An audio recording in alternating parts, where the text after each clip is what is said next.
That's out. Yes, it's all over this time. Cricket, सिर्फ cricket. वो थे cricket के अच्छे दिन जब पिच पर थे द सचिन। एक रात पहले बॉलर्स की नींद जाती थी छिन, क्योंकि बॉलिंग करनी थी अगेंस्ट सचिन। फील्डर्स भी ताली बजाते रहते थे सारा दिन जब शॉट्स लगाते थे सचिन। इंडिया की जनता दुआ करके काट रही थी दिन, टेनिस एल्बो के साथ जब इंजर्ड थे सचिन। अच्छे बॉलर्स का career went into the dustbin, क्योंकि पिच पर जमे रहे सचिन। जब सांसें रुक रही होंगी और लाइफ का होगा लास्ट दिन, लास्ट विश में I want to see straight drive of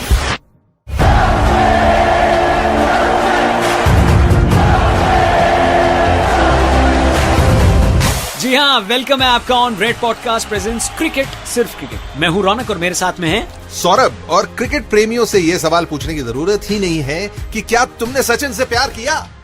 अरे सुबह किया, शाम को किया, दिन में किया, रात में किया, टीवी पे किया, अखबारों में किया, स्कूल में किया, कॉलेज में किया, पॉटी करते वक्त किया, सुसु करते वक्त किया, अरे हर बार किया। सचिन रमेश तेंदुलकर से प्यार ही तो किया है बाबा। हाँ रौनक, ठीक है, मैं समझ गया। We are all Sachin fans. Sachin की दीवानगी का हम क्या बताएं आप लोगों। सब लोग सब कुछ जानते ही हैं, उनको क्रिकेट का भगवान मानते हैं। बल्कि मैं तो कहता हूँ सचिन की फोटो अगर नोट पर आ जाए ना रौनक, तो किसी को दिक्कत नहीं होगी। और सौरभ भाई, वो नोट अगर मेरे पास आ जाए ना तो मुझे भी कोई दिक्कत नहीं होगी। मुझे भी। अब नोट की बात छोड़ो, सचिन की बात करते हैं। तो एक पल के लिए जैसे दुनिया रुक जाती है, क्योंकि सचिन जब भी बैटिंग करते तो सब लोग रुक कर उनकी बैटिंग देखते थे। रिकॉर्ड्स और रन्स के साथ साथ सचिन ने हर हिंदुस्तानी के दिल में भी अपनी जगह बना रखी थी। बल्कि हिंदुस्तानी क्या, हर Pakistani, Australian, Bangladeshi, Zimbabwean, Kenyan, US, UK वाले कई दिलों में उन्होंने अपनी जगह बनाई। किसी के मन में प्यार है और किसी के मन में उनसे सिर्फ भय, डर। 22 यार्ड की पिच पर छक्के चौके लगाकर, रन्स भागकर, विकेट्स लेकर और ढेरों मेमोरेबल मोमेंट्स देकर सचिन तेंदुलकर एक लेजेंडरी क्रिकेटर ही नहीं बल्कि एक एक्सेप्शनल वर्ल्ड पर्सनालिटी भी बन चुके हैं। और आज क्रिकेट के इन्हीं भगवान सचिन तेंदुलकर की एक ऐसी पारी, एक ऐसी इनिंग के बारे में हम बात करने वाले हैं जो उतनी ही स्पेशल है जितना कि खुद सचिन तेंदुलकर। यानी F5 बटन दबाकर हम रिफ्रेश करने वाले हैं 1998 का कोका कोला कप का सेमीफाइनल मैच। ये वो मैच था जिसके बाद असल मायने में सचिन एस्टैब्लिश हुए थे as a batsman who is exceptional, sensational, magical और टोनी ग्रेग के स्टाइल में बोलूं तो अ ट्रू चैंपियन। क्या बात है सौरभ भाई। So let's start. ये मैच शारजा में खेला जा रहा था, जो कि यूएई की कैपिटल टाइप की ही है। एक मिनट, टाइप की मतलब यूएई की कल्चरल कैपिटल है। वहाँ क्या लजीज खाना मिलता है और कपड़े नाखून भी नहीं दिखता।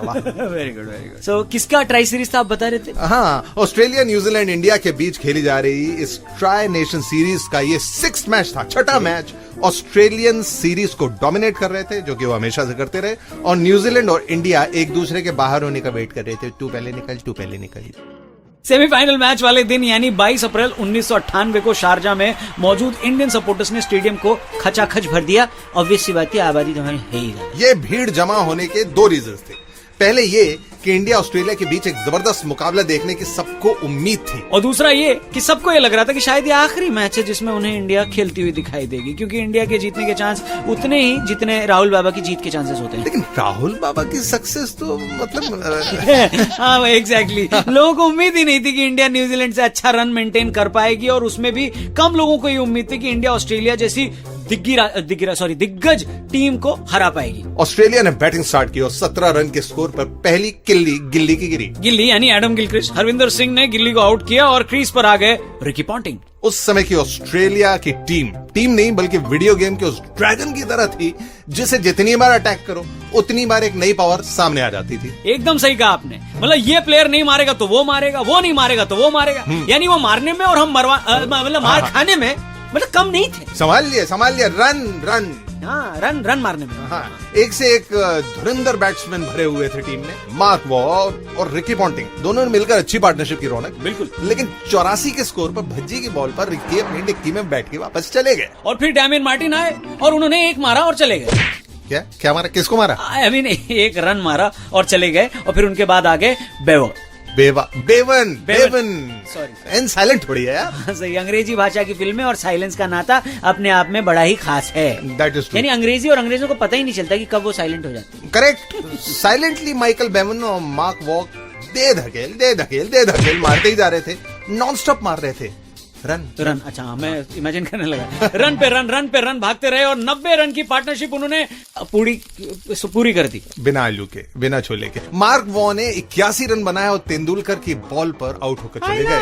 वो लेदर की थी। यस, उस मैच में सचिन तेंदुलकर ने मार्क वॉ को कैच आउट किया और उन्हीं के बड़े भाई स्टीव वॉ को रन आउट किया। उसी मैच में इंडियन कैप्टन अजहरुद्दीन कॉलर ऊपर के साथ, हाँ बिना फिक्सिंग, ने अपने 8 प्लेयर्स से बॉलिंग करवाई। बहुत बढ़िया। फील्ड अंपायर्स तो डर ही रहे थे कि कहीं अजहरुद्दीन उनको बॉलिंग करने के लिए कह ना दे। ये टोपी लगा के खड़ा है, चल बड़ा सबसे खड़ा है, उंगली दिखा था, सॉरी। मगर ऑस्ट्रेलिया तो ऑस्ट्रेलिया है। ऑस्ट्रेलिया की टीम जैसे कि हम जानते हैं कि पता ही नहीं चलता कि टेल एंडर्स कौन है और ओपनर्स कौन है। ओवर्स खत्म होते होते ऑस्ट्रेलिया का स्कोर 284 था for the loss of 7 wickets और बेवन ने अपनी सेंचुरी मारकर इंडिया की भी हालत खराब कर दी, मारकर हालत खराब कर दी। उन दिनों 287 का स्कोर सामने वाली टीम की रौनक उनकी एयर कंडीशन ड्रेसिंग रूम में भी पसीने छुड़वा देता। मतलब सर से पसीना नीचे आता और वहां तक क्या बोलते हैं, पैर के तलवे तक आ जाता पीच का।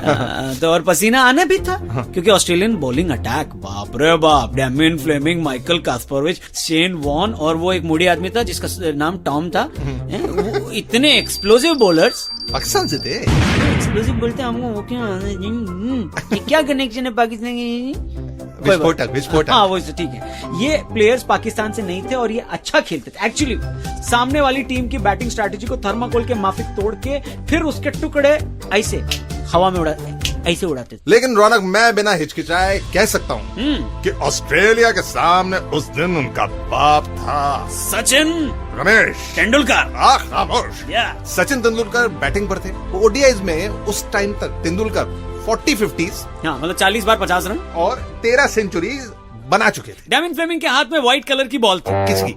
कोकाबुरा की। कोकाबुरा। हाँ, और अपना सर खुजलाते हुए वो फील्ड सेट कर रहे थे। You come here you go there करने के बाद फ्लेमिंग ने रन अप शुरू कर दी। ये दुगड़। और फ्लेमिंग ने भी वही गलती की जो वर्ल्ड के कई बॉलर्स को समझ नहीं आती। उन्होंने सचिन को डोमिनेट करने के लिए बाउंसर डाली।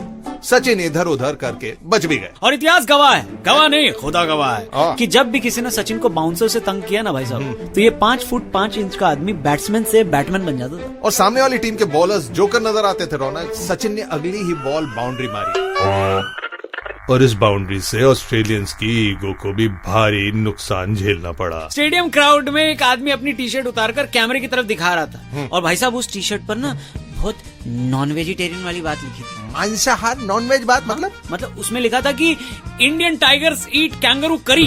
टाइगर तो तमिल थे ना। सॉरी। नॉनवेज से याद आया, सचिन को वैसे चिकन बहुत ही ज्यादा पसंद है, पर उस दिन वो कंगारू के शिकार के मूड में थे। कंगारू इधर उधर अपनी दुम से उचक रहे थे और बाकी वाली टीम ओ वी ट्राइड वाले मूड में थी। 32 गेंदों में 17 रन बनाकर दादा करंट बीसीसीआई प्रेसिडेंट वो जा चुके थे। थोड़ा सा ठीक ठाक खेलने वाले मोंगिया आउट हो गए थे। उसके बाद कॉलर ऊपर करके अजहरुद्दीन साहब भी आए जो कि 14 रन बनाकर चले गए। फिर अजय जडेजा आए, 1 रन बनाकर वो भी बोले चल मैं मिलता हूँ पवेलियन में। मैच में 31 ओवर बीत गए थे और पिछले 10 ओवर्स में एक भी बाउंड्री नहीं आई थी। बाउंड्री तो आई नहीं, लेकिन डस्ट स्टॉर्म आ गया, यानी डेजर्ट स्टॉर्म, जिसे रेतीला तूफान हिंदी में कहते हैं। धूल भरी आंधी जिसने सबको उनकी नानी जी याद दिला दी। आंख कान नाक मुंह बाल घुटना पाजामा जूते सब जगह धूल ही धूल घुस गई थी। बाप रे। तेज हवा चल रही थी। सब प्लेयर्स ग्राउंड पर आंखें बंद करके लेट गए थे, लेकिन सचिन किल्लियों के पीछे खड़े गिल्ली को ढूंढ रहे थे। जी हाँ, और इसी किस्से के बारे में बात करते हुए सचिन ने एक बार कहा था कि मेरा इंस्टिंक्ट यही था उस दिन जब रेतीला तूफान आया कि हवा ज्यादा तेज चली तो मैं गिलक्रिस्ट को पकड़ लूंगा आयला, क्योंकि मैं इतना हल्का हूँ, 5 रुपए का कॉइन भी नहीं है पॉकेट में कि भारी रहेगा तो बच जाएगा, तो गिलक्रिस्ट को पकड़ के मैं बच जाता, नहीं तो उड़ जाता आयला। बात तो सही कह रहे थे, लेकिन कह रहे थे फिर सब प्लेयर्स ग्राउंड छोड़ के चले गए। अच्छा, उस टाइम रवि भाई एक ग्लास ला सोडा ला, सॉरी आप बोलो सर। बाद में पी लेना यार पानी सोडा। ये बाद में रख, शो चल रहा है क्रिकेट से क्रिकेट। हाँ, तो वो बोले अरे यार बारिश ने मैच रोका सुना है, पैड लाइट ने मैच रोका सुना है, लेकिन ये क्या सैंड ने मैच रोक दिया। इस बात पे तो बनता है। एक बोतल सॉरी। उस टाइम सचिन 64 रन के स्कोर पर खेल रहे हैं। सब कह रहे थे कि अब तेंदुलकर का अगर मॉन्यूमेंट टूट गया ना, वो तो माया सॉरी मोमेंटम अगर टूट गया ना, तो फिर से मोमेंटम वापस नहीं आ पाएगा। लेकिन सचिन का मोमेंटम और उनका फॉर्म रामविलास जी की तरह था। वाह। सरकार किसी की भी आए वो हमेशा रहते थे। क्या बात। क्योंकि सास भी कभी बहू थी, कि बाजे से। बाजे से हाँ, वो कितनी भी कोशिशें होती वो जाती ही नहीं था। जाती नहीं थी। मैच फिर शुरू हुआ, टारगेट रिवाइज हो गया, ओवर्स कम हो गए, लेकिन प्रेशर बना रहा। प्रेशर तो गई। सचिन ने पारी आगे बढ़ाई और 90s में पहुंच गए। वाह।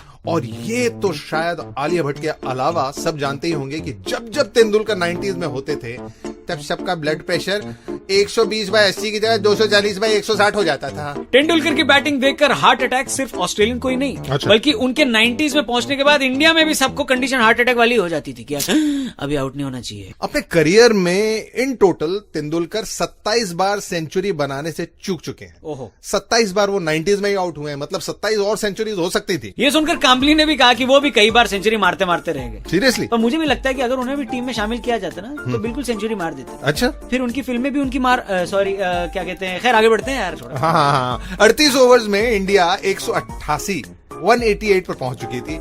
4 विकेट्स गिर गए थे और तेंदुलकर और लखनलाल क्रीज पर थे। फिर 38वीं ओवर की 5वीं गेंद और सचिन ने राजधानी एक्सप्रेस की स्पीड से भी तेज भागते हुए अपने 2 रन पूरे किए और अपनी 14वीं सेंचुरी भी कंप्लीट कर। वाह। सचिन ने बनाए 100 रन 111 बॉल पे। इंडिया में फैमिलीज को घर में बच्चा होने पर जितनी खुशी नहीं होती थी ना रौनक, फिल्म स्टार्स को अपनी फिल्मों के हिट होने की उतनी खुशी नहीं होती थी जितनी खुशी सचिन की सेंचुरी होने पर हुआ करती थी उन दिनों। और शारजा के क्राउड ने सचिन सचिन ये बोल बोलकर ऑस्ट्रेलियंस की हाँ, ये जो साउंड है ना, फाड़ के रख दिए थे कान के पर्दे। सचिन ने छक्के मारने शुरू किए, इतने लंबे छक्के कि ऑस्ट्रेलियन बॉलर सोच में पड़ गए थे कि बैट में कहीं स्प्रिंग लगाकर तो नहीं लाया। Even Dawood was appreciating. Sachin ने फाइनल के लिए क्वालिफाई होने के बाद भी हिटिंग जारी रखी। वाह। शारजा की अप्रैल की गर्मी, भाई साहब इतनी गर्मी कि जहाँ अंडा मुर्गी के पेट से निकलने के बाद ही अपने आप ऑमलेट बन के ब्रेड में चिपक के लोगों के मुंह में घुस जाता है। उतनी गर्मी में झुलसते हुए सचिन भाग भाग कर शॉट्स मार मार कर इंडिया को जीत की तरफ ले जा रहे थे। How sweet I love. हाँ, रौनक सचिन की बैटिंग और भी स्वीट लगती थी जब टोनी ग्रेग की कमेंट्री साथ में सुनने को मिल जाती थी। स्वाद ही आ गया वैसे। हाँ, ज्यादा इंग्लिश तो उस जमाने में पता नहीं लगती थी, लेकिन मजा बहुत आता था। आज भी वही हाल है वैसे। We has hit that one hard. What a player! Sachin goes for the big one. That's huge. Oh, the crowd loves him. Oh, we love him. चले आगे बढ़ पे मैच के नीचे बैठ। Sorry. लोग खड़े हो जाते हैं उनका कमेंट्री सुन के, तो वो पीछे बोले नीचे बैठ मैच देखने थे। मतलब कमेंट्रेटर सचिन की इतनी तारीफ करते थे, ऐसा लगता था उनको पैसे एक्स्ट्रा मिलते हैं कि बाबा तेरे को सचिन की तारीफ करनी है, 0 पे भी आउट हुआ सचिन सचिन बोलना, ठीक है। तो शायद यही था। और टोनी ग्रेग की बातें अलग थी। लेकिन all good things come to an end. Sachin was at 143 I love you जब डेमियन फ्लेमिंग की एक डिलीवरी पर कैच आउट की अपील हुई, लेकिन अंपायर जो थे वो वैम्पायर का काम कर रहे थे, आउट देने को तैयार नहीं थे। मुझे लगता है दाऊद ने फैसला। डेमियन फ्लेमिंग ने उनसे गुहार लगाई है आउट देना रे अंपायर, पर अंपायर उन्हें वैसे इग्नोर कर रहे थे जैसे इंजमाम फिटनेस को करते थे। और ये भी बात रौनक माननी पड़ेगी, अंपायर्स ने तो नहीं सुनी, लेकिन क्रिकेट गॉड सचिन ने एज ऑलवेज फेयर प्ले का मुजाहरा किया और पवेलियन चले गए। ये जो ईमानदारी का जो कीड़ा है ना अंदर, अगर उस दिन नहीं काटता तो हो सकता है मैच कुछ और होता। यानी सिंगल हैंडेडली इंडिया को फाइनल्स में ले जाने के बाद सचिन ठीक 2 दिन के बाद वापस अपने 25th बर्थडे पर फिर से ऑस्ट्रेलिया के अगेंस्ट खेलने वाले थे। स्टीव वो कहते हैं कि एलन बॉर्डर उस टाइम ऑस्ट्रेलियन मैनेजर थे। स्टीव बोले 140 मार गया है सचिन। सोचो हिंदी में बात कर रहा है। हाँ, चलो कोई बात नहीं, इस बार हो गया, फाइनल में ऐसा कुछ नहीं होगा, इसको तो हम संभाल लेंगे। तो एलन बॉर्डर भी उस दिन बोले और हिंदी में बोले। हाँ, मुझे भी यही लगता है, सेम टू सेम। लेकिन अपने बर्थडे पर यानी 24 अप्रैल को सचिन ने केक्स पर लगी बत्ती भी बुझाई और ऑस्ट्रेलिया की बत्ती भी लगाई। हाँ, क्या बात है। फाइनल मैच में 134 रन ठोककर सचिन ने पूरे वर्ल्ड क्रिकेट में एक ऐसा दर्जा हासिल कर लिया कि उन्हें मास्टर ब्लास्टर के नाम से जाना जाने लगा। बॉलर्स को उनके सपने आने लगे और शेन वॉर्न को तो वो सपनों में भी छक्के मारते थे। India won the series and just because of one man, Sachin Ramesh Tendulkar. Tendulkar को क्रिकेट सिर्फ क्रिकेट की तरफ से सैल्यूट और सचिन पाजी वी लव यू। तो ये थी इस बार की क्रिकेट की कहानी। मिलते हैं आपसे अगले एपिसोड में। मैं हूं रौनक और मैं हूं सौरभ और ये है रेड पॉडकास्ट प्रेजेंट्स क्रिकेट सिर्फ क्रिकेट। ए बॉटल ले आगे। You were listening to Red Podcast Cricket, Sirf Cricket. Written by Dhruv Law. Audio designed by Ayush Mehra. Creative Director Saurabh Brahmer. Send your feedback and suggestions right to us at podcast@redfm.in.